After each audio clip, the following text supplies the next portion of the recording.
Poutine c'est notre ami, je sais pas quoi.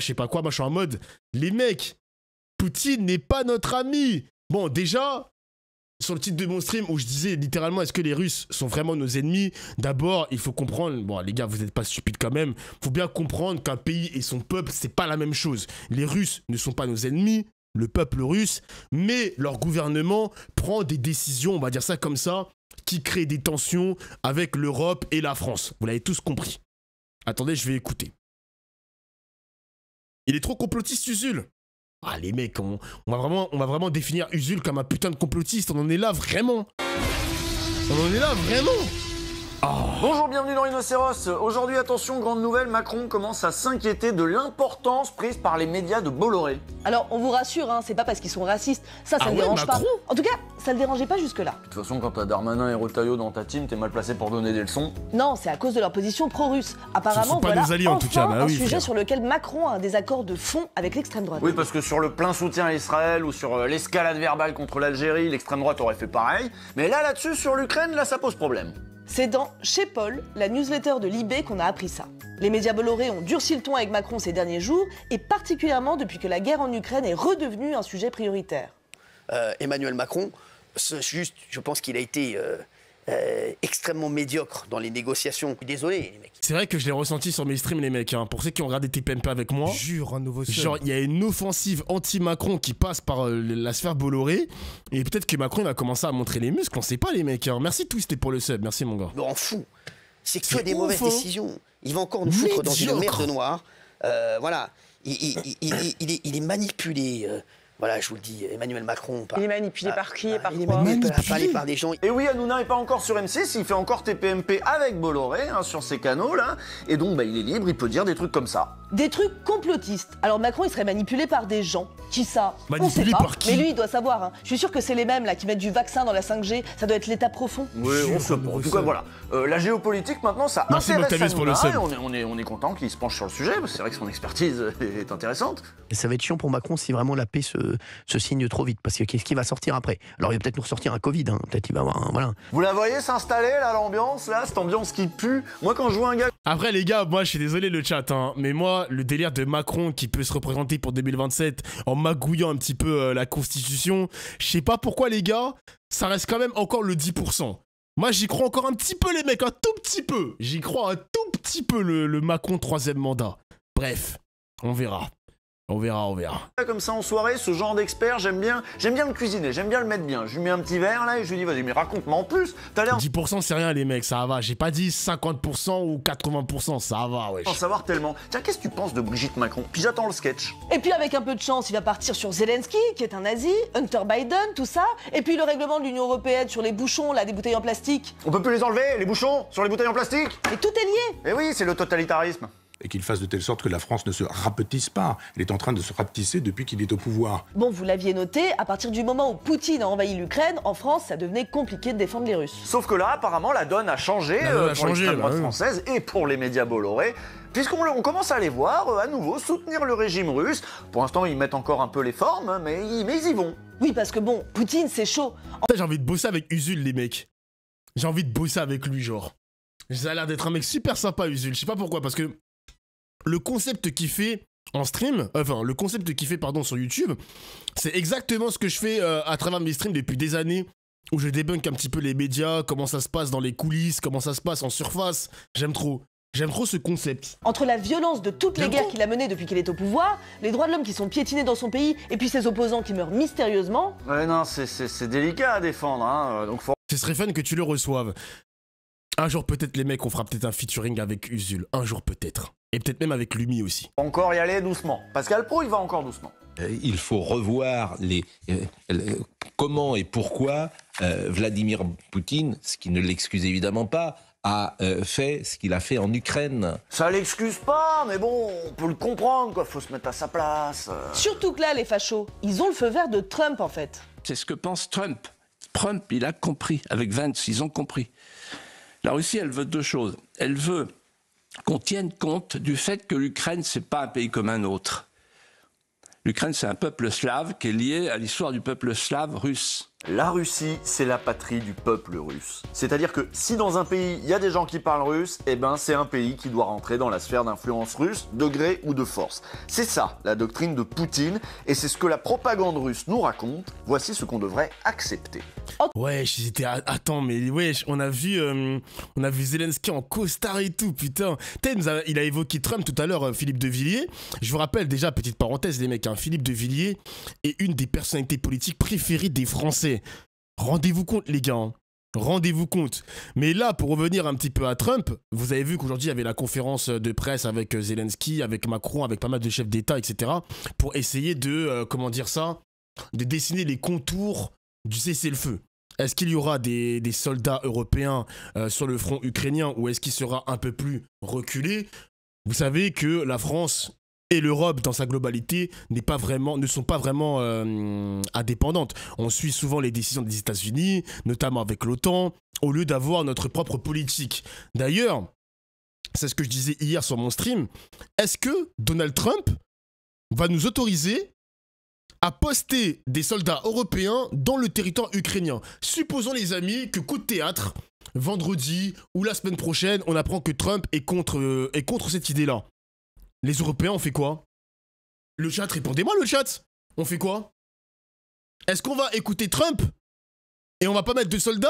Ou est-ce qu'on est vraiment indépendant et on va littéralement s'écouter nous-mêmes? Est-ce qu'on va se chier dessus ou pas, genre? On va se chier dessus ou pas du tout?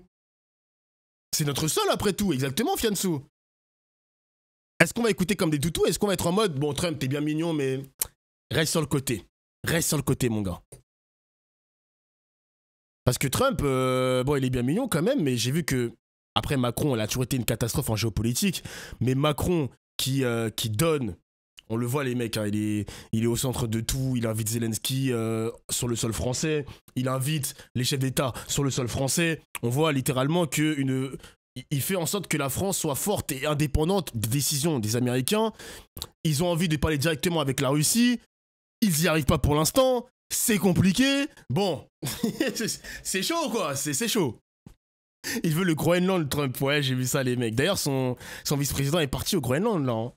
On verra ce qu'il va nous raconter, hein. En tout cas, maintenant, en France, on a des médias qui relaient ouvertement la propagande impérialiste d'une puissance étrangère, y compris quand elle tape sur notre bon président. Bah vous comprenez bien que ça, Macron, ça l'angoisse un peu. À l'Elysée, on s'inquiète de voir les positions russes relayées dans les médias de la sphère Bolloré. Bah ouais. Peut-on lire dans l'Opinion, qui cite cette alerte de l'entourage du chef de l'État, c'est un problème. Dans le HuffPost, un conseiller de l'exécutif partage également sa panique devant la ligne éditoriale du JDD. Ils font flipper, ils ont vrillé et ils ont franchi toutes les limites cette semaine. Bah oui, ouais. là c'est vrai, ils franchissent un certain nombre de limites, alors ça part dans le complotisme, il y a des fake news... Bon, alors, ils ont toujours fait ça, hein. Oui. Mais tant que c'était pour taper sur les musulmans, les insoumis, Hidalgo, les écolos, c'était gérable. Mais là, ça devient compliqué. Bah oui, c'est la politique étrangère de la France quand même. Avec ses télés, sa radio, ses journaux papier, mais vous voyez les mecs, par exemple, vous me dites que ouais, les Russes, c'est pas nos ennemis, etc. Mais la propagande russe, les mecs, on y a goûté quand même, hein. On y a goûté à travers Twitter, etc., à travers aussi nos élections. Et moi, ce qui me tabasse, c'est que non seulement il y a de l'ingérence russe dans le territoire français, mais en plus de ça, on a des pro-russes dans les médias, de par la voix de Cyril Hanouna, de par la voix de Pascal Praud et de tous ces satellites qui gravitent autour de la sphère Bolloré. Franchement, c'est pas joli notre pays, les mecs, hein. C'est pas joli, hein, ce genre de choses, hein. Pour moi, c'est de la haute trahison. Bah, les mecs, c'est... Moi, j'aime pas ce délire-là. Je sais qu'ils font en sorte de sucer un peu la Russie pour faire en sorte de calmer le jeu, de ne pas partir en guerre parce que personne n'a envie de partir en guerre, mais les conséquences sont terribles pour le moment. Les conséquences sont terribles. Bolloré, c'est vraiment l'antagoniste final. Exactement, genre. L'Empire Bolloré pilote Exactement. Macron au moment où celui-ci essaie de nous embarquer dans son récit sur la menace russe, et bah ça le fait chier. Le journal du dimanche avait affirmé que le chef de l'État assumait de vouloir faire peur aux Français avec ses propos sur la menace russe. L'Élysée a démenti, mais se trouve désormais sous le feu des critiques des têtes d'affiche du groupe Bolloré, qui a adopté une tonalité résolument pro-russe. Pouvait-on lire dans un article du Monde sorti le 11 mars. Donc, en réponse aux articles du Monde sur le virage pro-russe des médias Bolloré, devinez ce qu'a fait Pascal Praud. Eh ben, il a fait comme nous, il a fait de la critique média. Bon, avec la finesse qu'on lui connaît. Il a attaqué le Monde n'importe comment. Il y a bien longtemps que le journal Le Monde a tourné le dos à la vérité des faits et à l'honnêteté de l'information pour épouser une ligne éditoriale d'extrême gauche. Non, ce n'est pas défendre la Russie que d'expliquer qu'elle a gagné une guerre de position en Ukraine et qu'elle est aujourd'hui en position de force face à son ennemi. Non, ce n'est pas défendre la Russie qu'écrire que l'Europe est nue depuis l'élection de Biden, qu'elle a mené ce combat grâce à l'Amérique et que le retrait américain change la donne. Non, mais ça fait plaisir de voir l'extrême droite lâcher un peu les paniques morales et s'intéresser à la géopolitique. Oui, avec le même sérieux en plus, hein. C'est ça qui est beau. D'ailleurs, on avait un peu oublié à quel point ce camp politique était favorable aux Russes et sensible à leur propagande. Oui, parce que l'extrême droite française a des liens de longue date avec le régime de Poutine. On se souvient que le parti de Le Pen a bénéficié de prêts russes pour 11 millions d'euros quand même. En échange, Marine Le Pen devait, entre autres, défendre les intérêts de Poutine au Parlement européen, comme Mediapart l'avait révélé.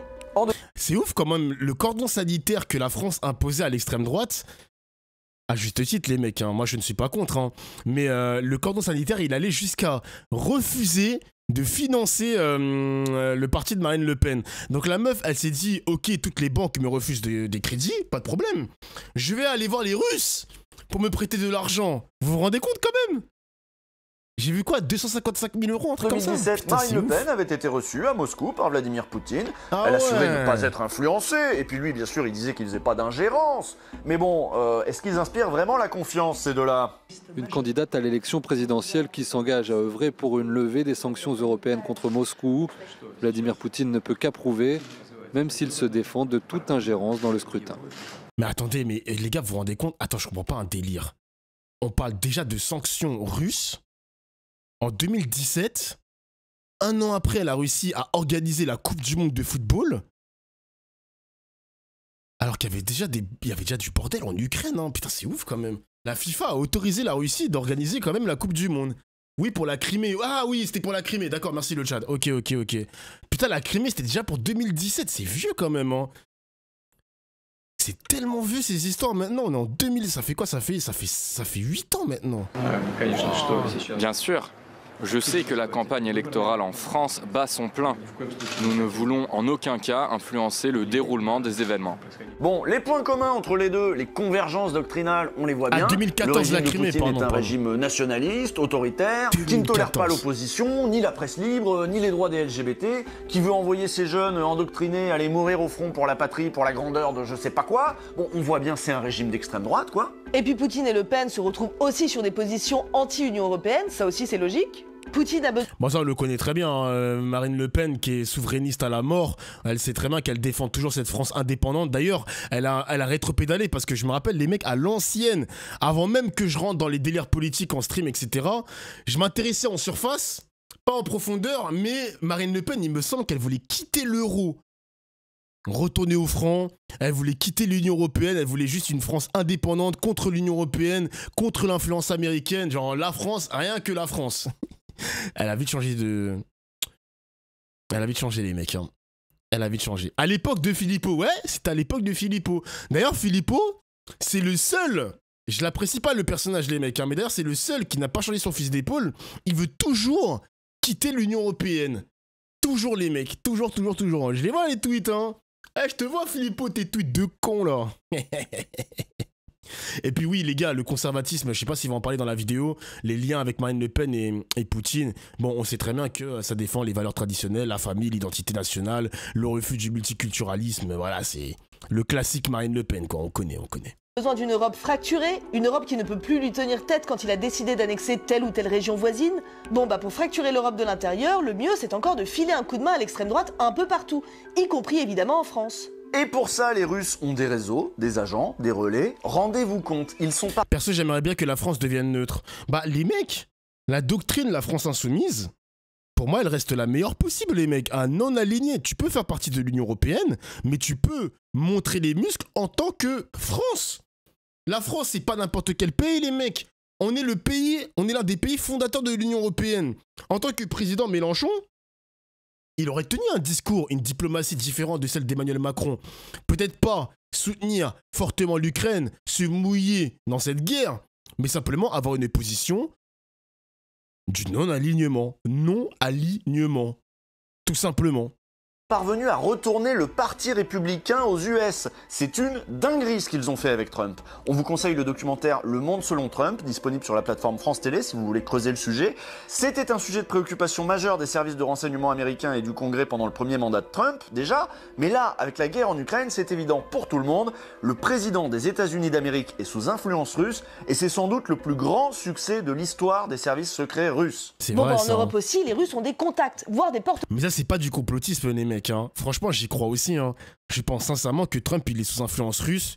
Les États-Unis, peut-être les habitants, les Américains, ils en ont rien à foutre, peut-être, mais là, la Russie a réussi son coup quand même. Hein. De paroles plus ou moins corrompues, plus ou moins sensibles à la cause de Poutine. Ces gens-là ont été activés, par exemple, au Royaume-Uni pour faire campagne. Ça a bien changé la guerre froide. Hein. Et ça aussi, on peut le mettre au crédit des services russes. Ça a plutôt pas mal marché puisque le Royaume-Uni est sorti de l'Union européenne. En plus de leur relais dans les médias, les Russes disposent de hackers et de fermatrolls, et leurs ingérences dans les dernières élections roumaines ont même provoqué l'annulation du scrutin. Là aussi, ils avaient choisi de soutenir activement un candidat d'extrême droite, évidemment pro-russe et anti-UE. En août 2024, Blast avait interrogé David Chavalarias, directeur de recherche au CNRS et directeur de l'Institut des systèmes complexes de Paris-Île-de-France, sur le sujet des ingérences russes et des liens des Russes avec les partis d'extrême droite. Et cette convergence d'intérêts est assez évidente, c'est-à-dire que la Russie cherche à affaiblir la démocratie pour amener à un point de rupture, de dysfonctionnement qui amènerait à un changement de régime, rupture de division ou d'un climat anti-système pour délégitimer les institutions en place, de manière à ce que de nouvelles institutions puissent, ou de nouveaux partis puissent prendre le pouvoir. L'Europe rêvée de Vladimir Poutine est une Europe divisée, remplie de petits dirigeants nationalistes et autoritaires à la Viktor Orban.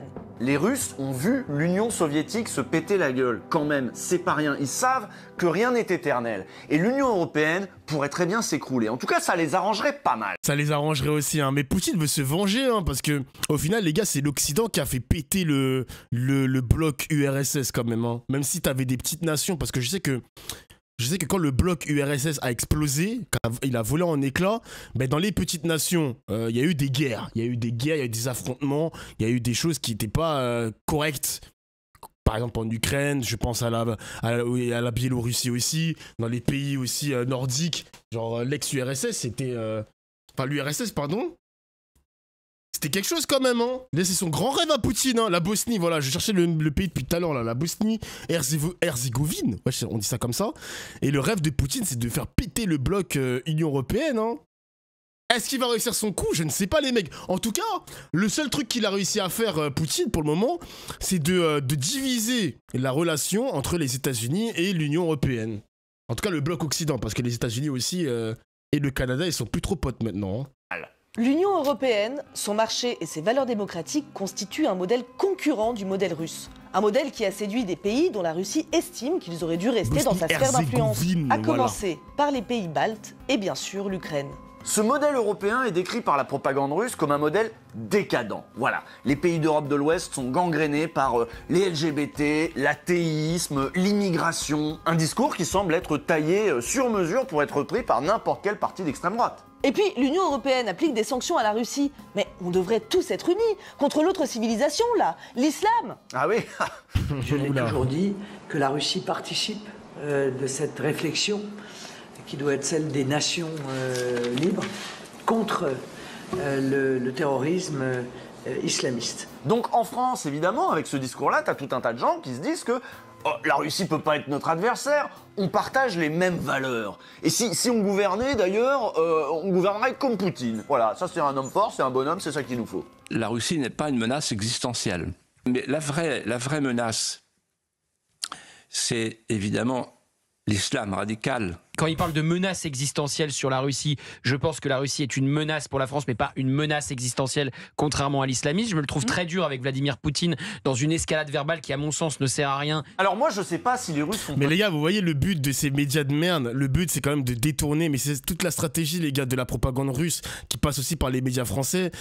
Le fait de détourner le regard pour dire, pour parler du voile, pour parler de l'islam radical ou de l'islam tout court ou de l'iftar, les repas après le ramadan, enfin après le ramadan, après le jeûne de la journée quoi, ça s'appelle iftar, c'est ça, c'est le repas, le ftor, tous ces petits trucs où t'as des ministres qui disent, par exemple Darmanin qui refuse l'iftar, qui refuse de faire le repas, pareil pour Retailleau, mec, ils sont en train de changer la structure de notre société, les mecs. Hein. Franchement, c'est dangereux, ça. Hein. Moi, je trouve ça tellement dangereux. Je trouve ça tellement dangereux, vraiment. Peser sur nous une menace existentielle. Putain. En fait, tout dépend de ce qu'on appelle existentiel. En effet, ils vont pas envahir la France. Par contre, ils font peser une menace sur notre modèle démocratique. Et alors là, soit on considère que c'est important pour nous ou pas. C'est bien vrai, ça. Les Russes déstabilisent les élections, ils pourrissent le débat public, ils donnent des coups de main aux partis d'extrême droite un peu partout. Union européenne ou pas, un pays qui tombe aux mains de l'extrême droite, on sait très bien ce que ça donne. On a vu ce que ça donnait en Russie, en Hongrie. Là, on regarde ce qui est en train de se passer aux États-Unis.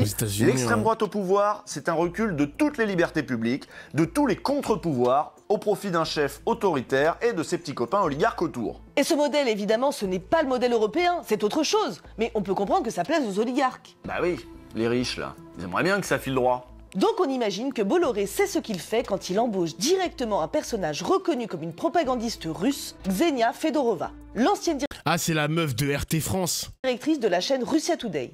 Et vous voyez les gars, c'est tellement dangereux, mais c'est une dinguerie. Et cette meuf-là, je crois que cette meuf-là, elle a sorti un livre récemment. Attends, il y a marqué 03, ouais, on est au mois de mars. Elle a sorti un livre, et vous savez ce qu'ils ont fait dans la sphère Bolloré? Ils l'ont invité sur Europe 1, ils l'ont invité sur CNews, ils l'ont invité aussi sur leur dépôt de Pascal Prod. Ils se font tous la passe. Ils se font tous la passe, les mecs. C'est tellement dangereux. Et j'ai le sentiment que si Bardella ou Marine Le Pen ou bien Éric Zemmour, ils sont présidents de la République française, bah le premier réflexe de ces mecs-là, c'est peut-être vraiment de mettre Bolloré au centre du jeu politique. Parce que là, il est au centre du jeu médiatique. Mais il lui reste encore la politique, les mecs, à monsieur Bolloré. Hein.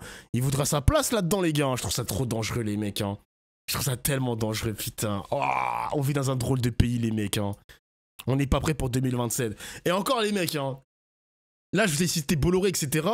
Mais on n'est même pas encore rentré dans l'arc Elon Musk. Qui va-t-il soutenir en France ? Parce qu'on sait très bien que Elon Musk, il a des yeux sur la France à travers Tesla. Vous savez qu'on a une usine, une grosse usine à batterie pour Tesla qui a été implantée en France. On sait qu'il a une proximité avec notre pays. Et j'ai le sentiment que Elon Musk, il va donner son dévolu à qui, je ne sais pas, les mecs. À qui, j'en sais rien. Hein. Je vous remercie, Ksenia, d'être avec nous. Je vous sens un peu tendu et je vous comprends. Et je vous comprends pourquoi. Parce que je vous ai reçu la semaine dernière sur CNews. Et c'est vrai que le fait même de donner la parole à quelqu'un qui défend le point de vue russe, ce que je peux comprendre, puisque vous êtes russe. Alors, il y a des Russes qui... Non, les mecs, il va jamais soutenir Philippot, c'est impossible. Les gars, j'y crois pas du tout. Hein. J'y crois pas du tout. Philippot, c'est impossible. Je pense quand même, faut rester un petit peu logique. Il y a moyen quand même que... comment il s'appelle ? Il y a moyen quand même que Elon Musk, il va quand même se ranger du côté du candidat qui va faire pas mal de pourcents, genre 15 à 20% minimum. Donc Marine Le Pen, peut-être qu'il va encore mettre son dévolu sur Zemmour. On sait pas. Mais Florent Philippot, c'est un trop petit poisson, comme le dit Fianso, ouais. Il a pas assez de buzz, exactement. Attendez, il y a un mec qui voulait que je réponde à sa question. Donc là, c'est quoi l'objectif final de Bolloré, tu penses? En vrai, l'objectif final de Bolloré, c'est... c'est soit de réaliser la prophétie de Éric Zemmour, qui parle de guerre civile, pour montrer que Éric Zemmour, il avait raison, donc indirectement booster sa candidature, mais le véritable objectif final de Bolloré, c'est simplement de mettre à la tête de l'État un candidat d'extrême droite. C'est aussi simple que ça. C'est son objectif, les mecs, hein. C'est son objectif. Il n'y a pas plus simple. Défendre d'autres points de vue que celui du régime. Mais c'est pas à eux qu'on va donner la parole sur Europe 1. Ksenia Fedorova était donc en promo chez Pascal Pro parce qu'elle venait de publier un livre chez Fayard, donc toujours chez Bolloré. Fayard qui appartient à Bolloré, exactement. Qui s'appelle Banni. Tellement bannie qu'elle est donc devenue chroniqueuse sur CNews et qu'elle s'exprime librement dans le JD News. D'ailleurs, vous ne serez pas invité sans doute dans d'autres médias. Les médias, nous avons été attaqués, j'ai été attaqué notamment par le journal Le Monde 2 fois, parce qu'on vous a simplement donné la parole. Bref, le milliardaire breton semble bien être en train de mettre sa machine de guerre au service des intérêts russes et ça se voit. Pas une raison pour que l'Ukraine rentre dans l'OTAN. C'était en fait l'origine de ces conflits. faut toucher tous les côtés, pas seulement le côté et point de vue des Zelensky. Je veux bien qu'on l'entende. Je dis juste qu'à un moment donné, il y a quand même des frontières. Il y a une guerre qui sévit depuis 3 ans. Il y a eu cette guerre d'agression et il faut trouver la solution pour la suite. Dans notre monde, malheureusement, les frontières changent. Les frontières changent, voilà, c'est l'ordre des choses, c'est comme ça, on peut rien y faire. Il n'y a pas d'agresseur russe. Hein. Non, c'est comme ça. Des fois, elle est là, la frontière, puis on peut décider qu'elle est là. Ça dépend. Hein. C'est une question de point de vue, tout ça. Si Fedorova fait le tour des médias bollorés, c'est pour nous expliquer qu'elle a donc été bâillonnée, bannie par la France au moment où sa chaîne, RT, a fermé.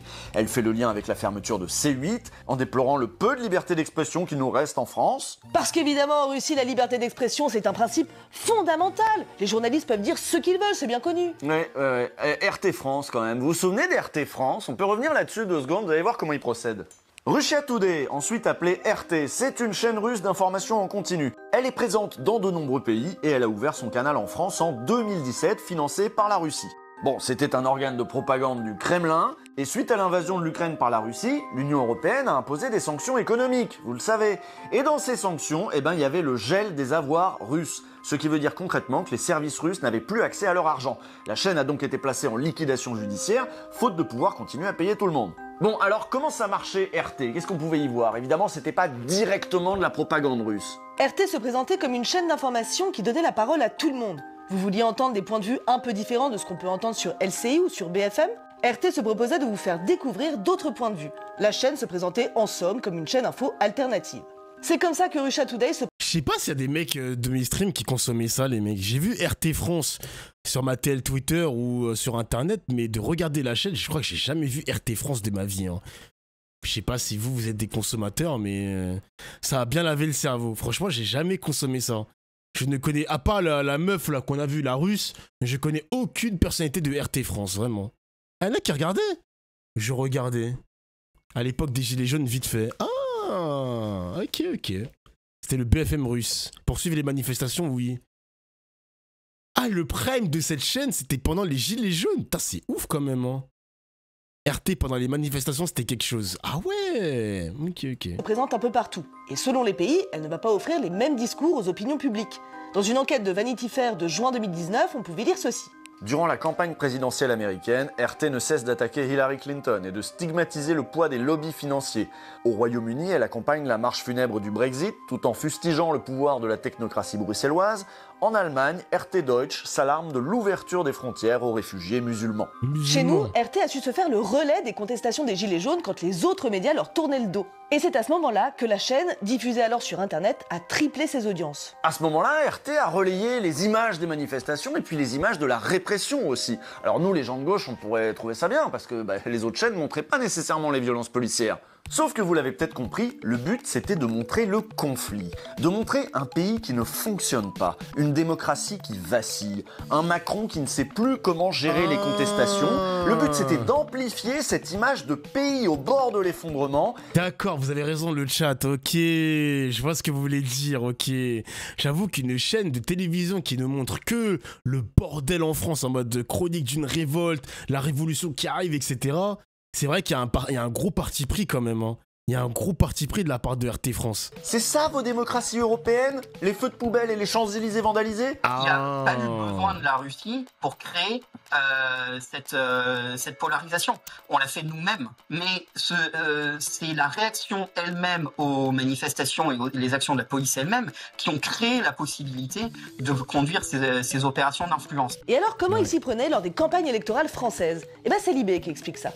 Dans le cas de RT et Sputnik, cette influence passe beaucoup moins par la propagation d'informations falsifiées que par une production de récits très sélectifs et compatibles avec les intérêts russes qui vont être matraqués pour donner une certaine interprétation d'un événement. RT a l'air de suivre sa ligne éditoriale habituelle, souverainiste et eurosceptique. Et une des émissions de RT France qui marchait le mieux, sur lesquelles on pouvait entendre ces discours alternatifs, eh bien c'était l'émission de Frédéric Tadei, Interdit d'interdire, vous vous souvenez? Ah ouais? Moi je trouve que RT France c'était une bonne chaîne tout de même, surtout sur YouTube. Je me rends pas compte, les mecs. Hein. Peut-être que c'était une bonne chaîne, j'en sais rien, les gars, j'en sais rien. Mais c'est vrai que quand tu montres un point de vue où il y avait... C'est vrai qu'on bandait beaucoup, les gars, sur les gilets jaunes. En mode, on était pressés de regarder leurs prochaines actions, on regardait un petit peu les informations pour savoir leur point de vue, etc. Les gilets jaunes, leurs revendications aussi. Leurs revendications. C'est vrai qu'on était un peu excités par ça. Et quand j'en lis certains sur mon stream, j'étais en mode... Enfin, je suis en mode... Bon, peut-être que... C'était aussi une bonne chaîne pour suivre d'un autre point de vue que des BFM TV ou CNews, un autre point de vue de la manifestation. Donner la parole à des personnes qui s'acharnaient vraiment. Parce que c'est vrai, faut pas oublier une chose, les amis. Et je vous comprends des fois quand il y a certaines personnes qui me disent qu'ils soutiennent, entre guillemets, RT France. C'est que les gilets jaunes, il y en avait très peu sur des TF1, France 2, etc. Les gilets jaunes, on le voyait uniquement sur des TPMP ou sur RT France, comme vous le dites, les mecs. Vous me dites que RT France, ça existe encore. Donc je comprends pourquoi RT, ça fonctionne. Je comprends pourquoi il y en a qui consommaient RT France. Mais non, ça n'existe plus, les mecs, RT France. Le compte a accès restreint. Le compte a été supprimé. Il n'y a plus de chaîne, il n'y a plus rien, les mecs. Pourquoi vous me dites que ça existe encore? What? Bon.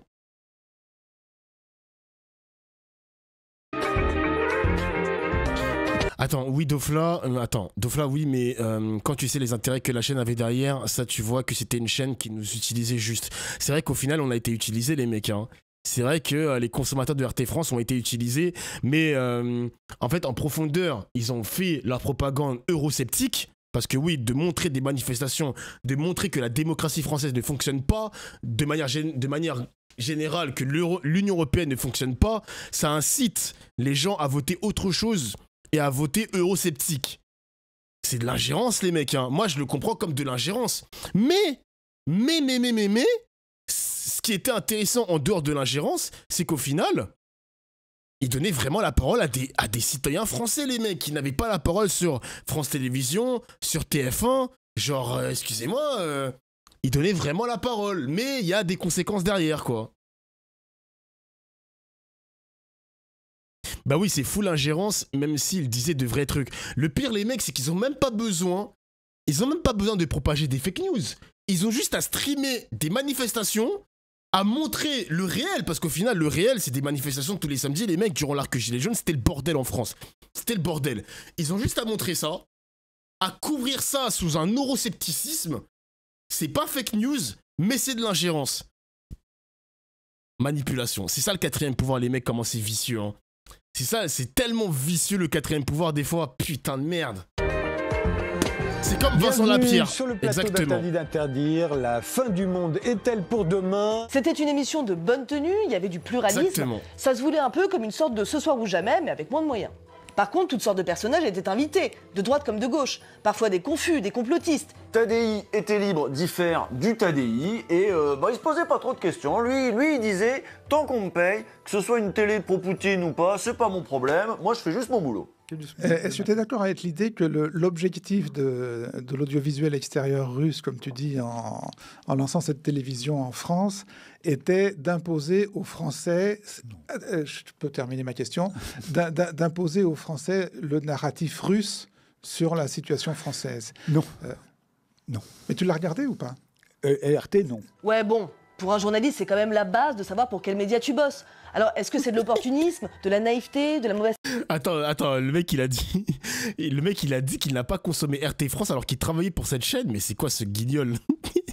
On sait pas. En tout cas, aujourd'hui, il bosse pour Bolloré. Là aussi, il sert un peu de caution intello. C'est souvent quand même qu'il sert de caution intello, là. Est-ce que le mot alibi t'a traversé? Le mot alibi est un mot que j'ai entendu partout. Ah mais attendez les gars, vous avez raison. Attends, mais c'est quoi cette chaîne? RT France, ça continue d'émettre, mais sur des canaux un peu plus bizarres, quoi.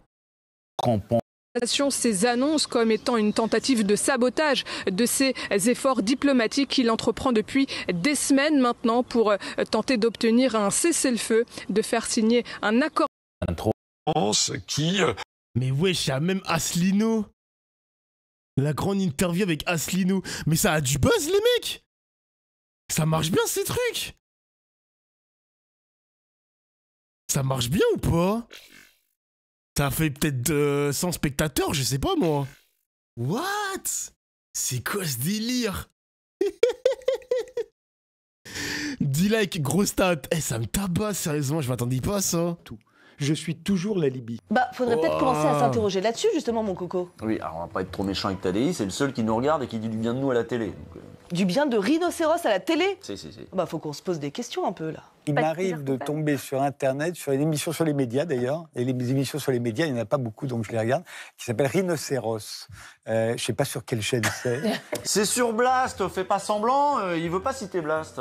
Et c'est super à gauche, c'est d'extrême gauche radicale, et c'est une lecture des médias très intéressante par ailleurs. Voilà. Mais il faut toujours savoir ce que pensent les gens. Hein, faut toujours savoir ce que pense l'adversaire, c'est ça que tu voulais dire, Frédéric Tadei, employé du groupe Bolloré, hein? Oui, bon, mais il a raison. Donc là, imagine, on te cite à la télé. Bah, Hanouna, il m'a déjà cité, les mecs, hein. Il m'avait cité la semaine dernière par rapport à la manifestation de samedi, là, la manifestation contre l'extrême droite. Il m'a cité, les mecs, ouais, il m'a cité. Ouais. Allez, nous, on se concentre aujourd'hui, on veut savoir ce que pensent les Russes. Donc vous l'avez vu, pour faire découvrir aux Français leur vision du monde, les Russes ont besoin d'espaces qui leur laissent la parole. Et ces espaces sont d'autant plus crédibles qu'ils donnent la parole à tout le monde, exactement comme le faisait RT France. Sur RT France, on pouvait entendre les Russes, mais on pouvait aussi entendre l'extrême gauche de temps en temps. Alors oui, il y avait pas mal d'extrême droite, beaucoup de souverainistes bizarres, mais bon, il y avait aussi des gilets jaunes ou des insoumis, ça s'équilibrait. Est-ce que cette ligne éditoriale ne vous rappelle pas quelque chose, hein? Genre une chaîne YouTube que peut-être vous suivez? Thinkerview s'est imposé en quelques années comme un espace incontournable pour les amateurs et les amatrices de discours alternatifs et anti-système. Les gars, j'ai une question à vous poser. Les mecs Thinkerview, c'est des copains ou pas? C'est des alliés ou c'est des mecs bizarres?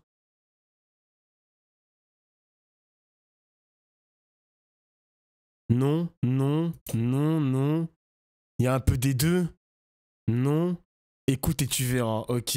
Non, parce que je sais que Thinkerview, ils invitent des complotistes. Ils avaient invité Florian Philippot, ils avaient invité, je crois, alors je suis pas sûr, mais je crois qu'ils avaient invité Nicolas Dupont-Aignan.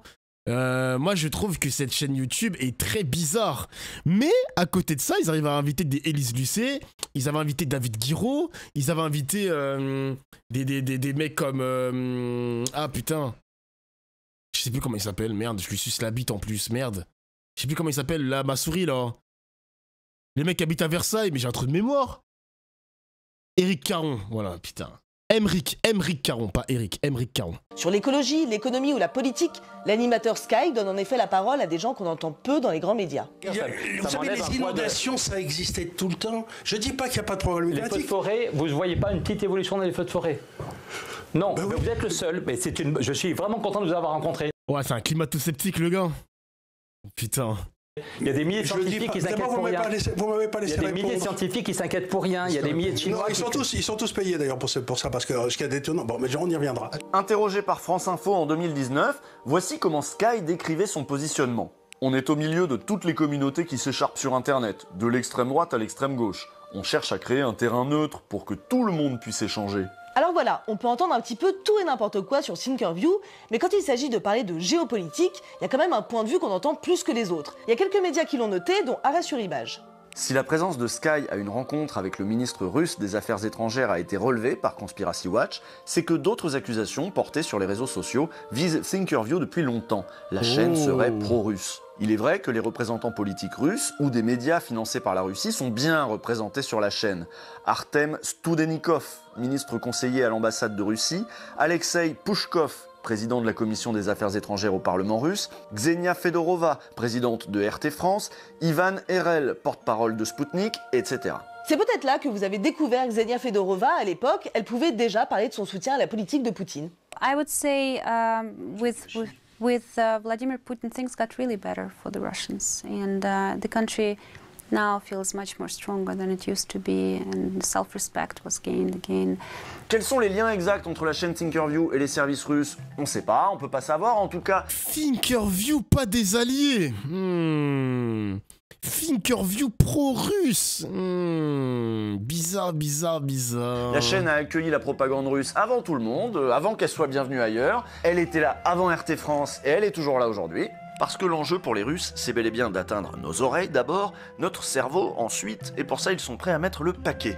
Sur internet ils sont très forts, on le sait, on connaît les hackers russes, capables d'attaquer les serveurs des démocrates pour faire fuiter les mails d'Hillary Clinton, mais qui s'en prennent toute l'année chez nous au service de l'État, aux médias, et qui sont également capables de lancer des cyberattaques contre des hôpitaux, donc zéro limite. Pour alimenter la désinformation, ils savent créer de faux sites, plein de fake news, répliquant la charte graphique et le nom de nos sites d'infos fiables à nous. C'est l'opération Doppelganger. Grâce à l'IA générative, il n'a jamais été aussi facile de créer de la pollution informationnelle.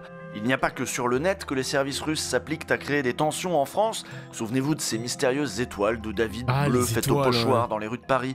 Les commentateurs ne savaient pas ce que ça voulait dire, mais ils en ont beaucoup parlé. C'était une preuve de plus que la société française était sous tension. Et oui, notre société, elle est aussi mise sous tension par les Russes, puisque c'est finalement à leur service qu'on a fini par attribuer cette opération mystérieuse.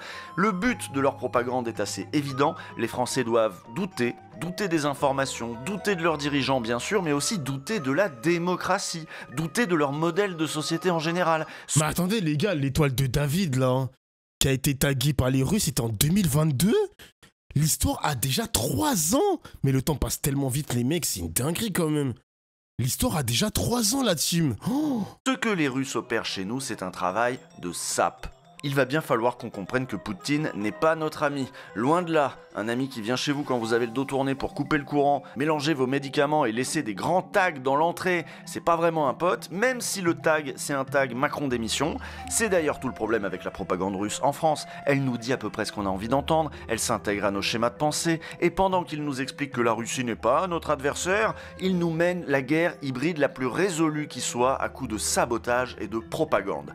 Et maintenant, cette propagande russe, elle se déverse directement dans le salon des Français par les canaux de Bolloré. C'est ça qui est nouveau, c'est ça qui est inquiétant. Est-ce que ça servait à grand chose de mettre à la porte RT France si c'est pour voir revenir Bolloré par la fenêtre ? La question va sans doute se poser assez vite. En attendant, vous, faites gaffe à ce que vous partagez, à ce que vous écoutez, à qui vous écoutez, pourquoi on vous parle comme ça. Certes, on vous dit Macron explosion, mais après c'est pour vous vendre quoi, hein ? Faut toujours rester vigilant avec ça. Et nous, on se retrouve dimanche dans 2 semaines. Et n'hésitez pas, si vous le pouvez, à faire un don à Blast et Rhinocéros, parce que nous, on n'a pas le pognon des Russes. Mais non, et on n'est pas invité à bouffer à l'ambassade. Puis c'est pas avec cette vidéo qu'on va l'être. Putain, c'est ouf les gars. Franchement, on vit dans une drôle d'époque, hein. On vit dans une drôle putain d'époque. Donc là, c'était en octobre 2023. Ok. Putain. Waouh. La nouvelle DA d'Usul me met au sol. C'est un petit beau gosse, Usul, comme ça. Hein. J'espère qu'un jour je vais le rencontrer. On a beaucoup échangé sur internet, sur le privé, etc. Il m'a beaucoup aussi conseillé, hein, parce que moi, quand je fais des tweets, les gars, j'y vais pas de la main morte. Hein. En plus, des fois, mes tweets génèrent des milliers de likes. Regardez ce tweet, wesh. Je fais un tweet, moi, parce que moi, je fais des tweets assez drôles, entre guillemets, mais c'est vraiment mon humour à moi, les gars. Hein. Mais quand ça fait des RT comme ça et que les gens ils me tombent dessus, ou même ce tweet-là où ça a fait 1 million de vues, bah tu sais, des fois, t'as Usul qui te conseille, qui te dit attention, dis pas ci, dis pas ça, fais gaffe, etc., etc. Il a raison. Et du coup, c'est mon petit... c'est mon papa, mon gars, c'est mon papa. C'est quoi le nom de la chaîne? C'est Blast. Faut aller sur Blast, les mecs, c'est Blast. C'est le grand frère, le papa ou le grand frère? Bon, peut-être plus le grand frère, parce que celui-là, il est pas si vieux que ça par rapport à moi, quand même. Quand même. Ça m'étonne pour Thinkerview. Bah, les mecs, faut savoir un truc. Thinkerview a vu sa chaîne YouTube exploser au moment des Gilets jaunes. Ça, faut bien le comprendre, les amis. Faut bien le comprendre. Et puis, c'est documenté ce qu'ils disent par rapport au fait que quand ça parle de géopolitique, c'est uniquement d'un point de vue pro-russe. Ça s'est vérifié, on l'a vu à travers cette vidéo. Faut faire attention. Excusez-moi les mecs, hein. Je suis d'accord que il y a des personnes qui sont fans de Thinkerview. Je respecte, vous êtes fan de la chaîne YouTube, ils accueillent des David Guiraud. Le problème, c'est que Thinkerview, quand ils ont accueilli David Guiraud, ils se sont un petit peu foutus de sa gueule. Même David Guiraud en off, je vous le dis les mecs, hein, même en off, David Guiraud m'a expliqué que c'était un peu un traquenard. C'était un petit peu un traquenard d'avoir été invité chez Thinkerview parce que les questions n'étaient pas si ouf que ça, genre c'était un petit peu un piège. Mais les mecs, faut faire gaffe, hein, les gars. De toute façon, tous les médias, faut faire attention à tous les médias, les mecs. Faut faire attention à tous les médias. En plus, Thinkerview, ils ont été invités à l'ambassade russe. Bah oui, gros. Blast vous infantilise. Ça veut dire quoi, ça? Tu peux développer ou pas? Les bandants de Poutine en PLS? Non, c'était pas ça, putain.